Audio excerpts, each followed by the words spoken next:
deal, salary covered by Tottenham, 30 million euros by option clause, not mandatory, and so João Palhinha back to London, back to Premier League, is gonna play for Tottenham Hotspur. Then Jorrel Hato official to Chelsea, a story I've been telling you for weeks, with all the details of the steps, some exclusive moments onto it, and now Jorrel Hato, new defender for Chelsea, contract until 2032.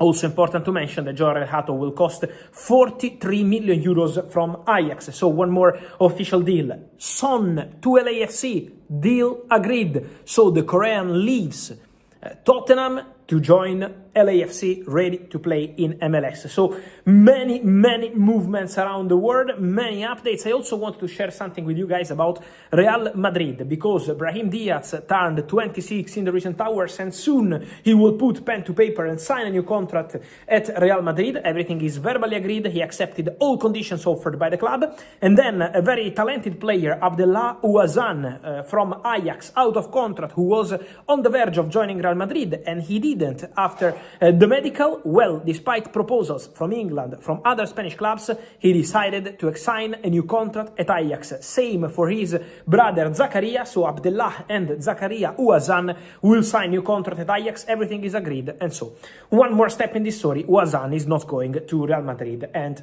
that's the point. Also, guys, I wanted to touch on something about Arsenal, because one day ago, basically yesterday, last night, I was sharing with you about the situation of a defender, Jakub Kiwior, because we know that Kiwior could be on his way out of Arsenal, but only in case an important proposal arrives. Because Arsenal already rejected the proposal from Portugal. Mikel Arteta loves the player. He's also a big fan of the mentality of Kiwior. Always serious, always professional, so it's not going to be an easy one. But in case Kiwior goes, in case Zinchenko goes, Arsenal would add a new defender to the squad. That's guaranteed. So if one leaves, one would enter. Also, guys, one of the players they love is Jérémy Jacquet, defender from Rennes. I'm told that Arsenal made contact already with people close to the player, and with Rennes, the answer from the French club was, sorry, but the player this summer is untouchable. He extended his contract at the end of May. He's a crucial player for Rennes. They don't want to sell this summer. Arsenal will keep monitoring this boy. Andrea Berta will be on it also for the future. Could be one to watch for 2026, but for sure, this is one to watch for the future. Jacquet from Rennes, because Arsenal tried to understand the situation, but Rennes want to keep the player for this summer transfer window. Strikers, guys, strikers, the main topic for the next days and weeks. Let me start saying that what I told you in the last 2-3 days about Darwin Núñez is now being reported everywhere. So Al Hilal presented their project and their proposal to Darwin Núñez.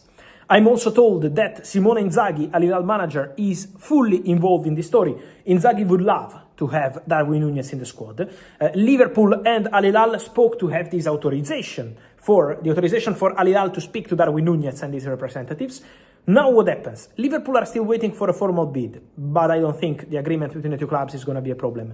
The real point is to see if Al Hilal can reach an agreement with Darwin Núñez on the contract.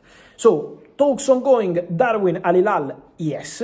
Saying that it's already agreed, Al Hilal, Darwin on the contract, not yet. Let them work. The contracts have started, discussions ongoing, let's wait for the next steps. For sure, Al Hilal are trying for Darwin Núñez, and obviously that would be important for Liverpool to generate more money, to create more income on the player after Luis Diaz and more. So for Liverpool would be an important step for a player who is fully expected to leave the club this summer. Benjamin Sesko, guys, many questions I saw also under the last video I produced earlier today. Guys, on Sesko, we have to be patient. Today, still no decision from the player, but the agent remains in Leipzig. So the agent is still in Leipzig, arrived yesterday, still there to talk with the club, to talk directly with the player, and to arrive to a decision as soon as possible. For sure, this story won't take super long. Some of you ask me maybe if it will go to deadline day or something like that. I don't think so at all. I think very soon Sesko will make a decision. His agent is there. Sesko is speaking also with his family. Manchester United are still trying. Manchester United still told Red Bull Leipzig that they are prepared to bid. Newcastle already bid, and Newcastle remain there, ready to pay in case Sesko decides to join them. So the situation for Sesko remains in this stage. Remember what I keep telling you. It's the player who's going to make the difference in this transfer. All the reports, bid here, bid there, bid accepted, bid rejected, new bid, former bid, What's important in this story is to see what the player decides to do. And the player, as of tonight, is still waiting between Man United and Newcastle, with different projects, different vision, different money, different financial situation, different European competition, different history, several things to consider. Šeško is taking his time about that. So that's the important point of the story, waiting for Benjamin Šeško to decide. What I wanted to add, guys, is also on Xavi Simons. Today, when Chelsea announced Jorel Hato, in the comments there was Xavi Simons reacting. He's friend of Jorel Hato. Obviously, these are two Dutch players. They know each other so well, so it's quite normal. At the same time, Xavi Simons keeps sending messages, because on Friday he was obviously deleting the name of Red Bull Leipzig from his Instagram biography. Then on Saturday, not training with the squad, not playing the friendly game, not in the squad. Today, commenting there, Xavi Simons is sending his messages. Remember what I told you in the video on Friday. This is not something normal. He's doing that to send messages. Xavi Simons wants to go to Chelsea. Xavi Simons wants to give total priority to Chelsea. Xavi Simons wants to make his move as soon as possible. So Xavi Simons is starting to enter in the moment where he says, okay, I've been waiting for weeks. Now I want this transfer to happen. This is the feeling the player wants to go. He made clear again to Red Bull Leipzig over the weekend that there is no chance for them to keep him in terms of extending his contract, 2 years left. But Xavi Simons already in January, when Leipzig signed the player on a permanent transfer from Paris Saint-Germain as part of a larger agreement, already made clear that in the summer he wanted to leave, he wanted to go. And now Chelsea are creating space, as I told you, with all these players leaving. Tyreek George will probably leave on permanent transfer.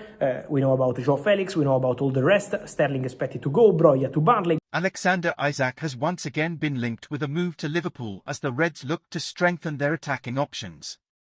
The Swedish striker, currently at Newcastle United, has been in impressive form this season, leading to speculation that he could be on Liverpool's radar. Liverpool is reportedly considering Isak as a long-term solution for their forward line, with his pace, technical ability, and finishing making him a strong fit for their high-intensity system. With uncertainty surrounding the futures of Mohamed Salah and Darwin Núñez, Liverpool could look to bring in a new attacking focal point, and Isak's Premier League experience would make him an attractive option. However, Newcastle is unlikely to let him go cheaply. Reports suggest that the Magpies would demand at least £80 million for the Swedish international, making any potential transfer a difficult one. Financial fair play concerns could also play a role in whether Liverpool is able to make a serious offer. For now, Isak remains focused on his performances at Newcastle, but if Liverpool pushes ahead with their interest, this could become a major transfer story in the coming months. Would Isak be a good signing for Liverpool? Let us know your thoughts in the comments. Don't forget to like the video and subscribe for more transfer updates.